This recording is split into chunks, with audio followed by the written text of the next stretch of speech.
And so, here with us this evening is the well-known raconteur and wit, an ace comic strip character himself, one of the stars of the program Can You Top This? And the man who will tell you what befell your comic strip heroes today, Harry Hershfield. Good evening, ladies and gentlemen. When it comes to Can You Top This, the mayor is tops. I never enjoyed anything in my life as I did his reading of the comics yesterday. But the mayor knows how to handle comedy. He's been around the Board of Estimate longer than I have. But anyhow, I don't know how the mayor's going to take my reading. In fact, the only fire a mayor doesn't go to is when he burns up. Oh, will he burn up in a few minutes. But I'm coming first to that great Daily Mirror comic, Joe Palooka. Here's what appeared this morning. You know, Palooka has been fighting the intrigues of the Nazis, and he knows that the Nazi intrigue is still going on. And this very thrilling scene here, he's on this island, and his pal, armed, is trying to stop him from getting to the inky waters to go to the next island. And Palooka wants to go. So he keeps saying, Joey, them sharks, please don't go, Pally. And Palooka says, I once read a book that said sharks don't attack men unless they're old ones. Then they can't chase fast fish, or if they smell blood. Keep shooting once in a while, so long, and he dives. But his pal seems to be very, very worried here. Oh, he's got a worried expression. And he says to Palooka, Palooka's now in the water, and he says, if you ain't back in a short time, I'm coming out, and I can't swim either. You hear, you're nuts. Why, you brave sap. Oh, Joey, don't try it. Come back. But in the inky, dangerous water, Palooka is swimming away. Now, it's very, very thrilling. A little later, I'll give you a sneak preview of the Daily Mirror's Palooka for tomorrow. Now I come to the New York Evening Sun. The one is called Doc by Ving Fuller. It shows Doc with a spade. He's got a funny costume on him. And he's digging. Then he's throwing tomato seeds into the hole. And then he has a big bottle, it says penicillin, and he's got a hose attached, and he's squirting the stuff into the hole, and he says, this is powerful stuff. And what do you think comes out on the tree? Already growing ketchup in bottles. That's what he's got in this one. That's the Sun. Now, we come to the Daily News. Dick Tracy. Of course, it reminds me of my own Desperate Desmond days on the old New York Evening Journal. Of course, you all know about Breathless and Old Wet Wash. And here's what they had this morning. It said, it says the final laundry, and the voice come out and says, when I stopped suddenly, I heard that pan bang against the truck. Just how did you get in here? Then the scene shows the scene in the truck and a lot of money around with bags of money. And says, and Breathless says, well, you see, I was just hitchhiking. I ride downtown to do some shopping and he says, gonna buy a couple of handkerchiefs, no doubt. Why, there's thousands of dollars there. And he's got a big laugh on his face, and the laundry bags are on. He says, listen, baby, I don't care who you are or how you got here, but I'm interested in the Mazuma. And he's looking at the money, and he's got a big smile, kind of a vicious smile. And he says, now just tell Wet Wash all about it. I think you and I can get together. Now we come to the Journal American, that great comic by George McManus, Bringing Up Father. The daughter saying to Maggie, the wife, I saw Daddy fighting in the cigarette line at the corner store. I think it's horrid. He says, right, I'll talk to him. So old Jiggs is standing, he says, huh? And Maggie's letting him have it with that one eye of hers, and she says, you heard me. I'll not have you fighting for smokes on street corners. I'll not be disgraced by your actions. And then she doesn't let up yet. She's going for him again. She says, well, if my brother could give up smoking, there's no reason you can't. She says, no, but... And he says, listen, the reason he gave up smoking is because he has a stiff back, and he can't bend over to pick up the cigars or cigarettes. That's Jiggs. Of course, tomorrow night, I've got other comics here to read. Tomorrow night, Joe Laurie Jr. of Can You Top This is going to be here to read them. But I got to warn Joe Laurie Jr. now that these are in English. And then on Thursday, Senator Ford, creator of Can You Top This, will be the guest, and he will read it. Now, I got one from the World Telegram. Red Rider. Oh, I like these melodramatic strips. Let's see what Red Rider. She, the gal here, all dressed up very fancy in chaps and everything, and she's backing up. See, they don't give names sometimes to these fellows here, and if you don't catch on right away what these are all about. Oh, yeah. Oh, this one. I know this one. And she says, neither one is hurt. Bad, Red. Because he's got his guns facing these two criminals, these two bandits. And Red says, I reckon Jay will stop your crooked career, Busick. And these crooks say, you got us wrong, Ryder. They're trying to apologize. Then there's a close-up of Red. And he's got this big gat. And he says, blowing up the railroad, robbing the Duchess, and attempted murder. Sounds mighty naughty to me.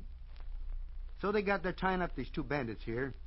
And Red saying, tie them up, Beth. Then free the Duchess and Little Beaver. And she says, with pleasure.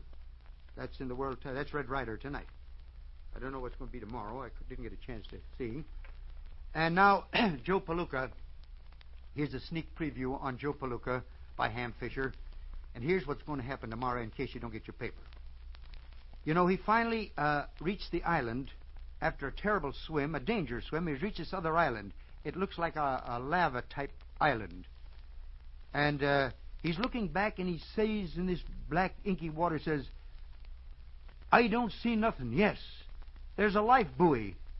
It wasn't there the other day. And then he sees a wire on this thing, and he takes a hold of the wire, and he said, here's wire. Wonder where it goes. Golly, there comes the Nazis. You see, there's two Nazis. They're coming back at the hill. You can just see them very lightly. He says, here comes the Nazis. I better stay down. Gee, this is a tough spot. Now he got the two Nazis here, and these two Nazis are dressed like all these Nazi tourists. One got shorts on, the other's got the regular duck suit, and I guess they're talking their own way, and one says, Druten said that the Americans wouldn't wanted to come out here, but he led them to another place. And the other Nazi says, the buoy is still in the place. See if the wire is still connected. Pull on it. That's Palooka for tomorrow. Now let's see what other comics we got here. We'll read now, let's see, from the Journal American. Let's see Tuffy. Tuffy is going to the movies with the little girl. Says the regular movie sign, and he's coming up to the box. And the manager says, congratulations, young man. You're the millionth person to buy a ticket to this theater. And the manager says, and in recognition, I hereby present you with this lifetime pass. This is cute. And the girl says, I demand a recount. Is there anything else, boys, that you want to read? Or do I have to keep moving? Keep on talking here. More comics? Let me see now. Well, we've got in the Mirror, Mickey Finn. Which one is this? The New York Telegram? Well, I'll take it. But here's Mickey Finn. And says, Phil in love? Yes, Mr. Mintmore. And with a woman that we're sure is just trying to use him because he's sheriff. The next picture says, what do you mean by use him, Mickey? And he says, it's kind of a long story, Mr. Mintmore. You'd better sit down. I think Mintmore talks that way. I don't know. And now he's engaged to her. He gave her the diamond ring last night. He says, I can see why you are worried. And Phil refuses to believe these things you found out about her. That's right, Mr. Mintmore. I hate to ask it. But do you suppose you could do anything? Well, I don't know, Mickey. You've thrown all this at me pretty fast. Let me think. Now, let's see what else we got here. Oh, you know what I like? Also the Flop family. Oh, I love the Flop family. He says, I can't stand it in here any longer. I'm going to give her the money for a new hat. So they're talking over the back fence, the two women. And one says, I always feel better after a real good cry. And she said, it gets things out of your system, sort of, Mrs. Flop. She says, no, it gets things out of my husband. Yeah, I think that's a good gag at that. Now, listen, how long can I keep on talking here? You know, I mean, but I do want to say this about our mayor. Nobody has more admiration for him than I have. I think his duplicate will never take place again in this country. May he live long, because there'll never be two like him. He has a grand sense of humor. He has a grand sense of proportion. Once in a while he flies off the handle, yes, but when he flies off the handle, it's because he's intensely human. But there's so much of the calm about him, so much that's marvelous, that I want to take personal tribute for him right here and say it. And when he did this thing about the comics yesterday, you couldn't help but love him for it. Every child loved him for it. Grown-ups who are always will be children love him. And there's nothing you can do for me, Mr. Mayor, that I'm asking for. You're going out of office anyhow. If I have to get a police pass, I'll look for one of the other two guys. But thanks for the privilege. And if I can come here on Wednesday again, I'll be happy to do it. But in the meantime, you're going to get Joe Laurie tomorrow, and on Thursday, Senator Ford. Thank you for listening.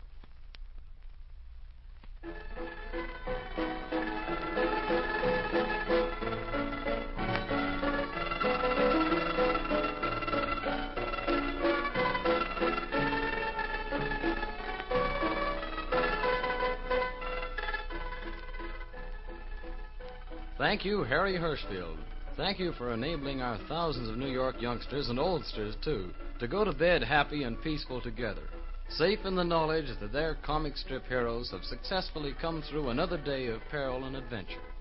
And remember, folks, as long as this newspaper delivery strike lasts, your city station will broadcast these daily comic strip roundups twice daily. The morning papers at 8:05 a.m. and the evening paper strips at 6:15 p.m., with Harry Hershfield, who appeared by invitation of the mayor, Senator Ford, Joe Laurie Jr., and Peter Donald of the Can You Top This program. And for all the latest world and local news, keep your dial at its present setting. This is the Municipal Broadcasting System.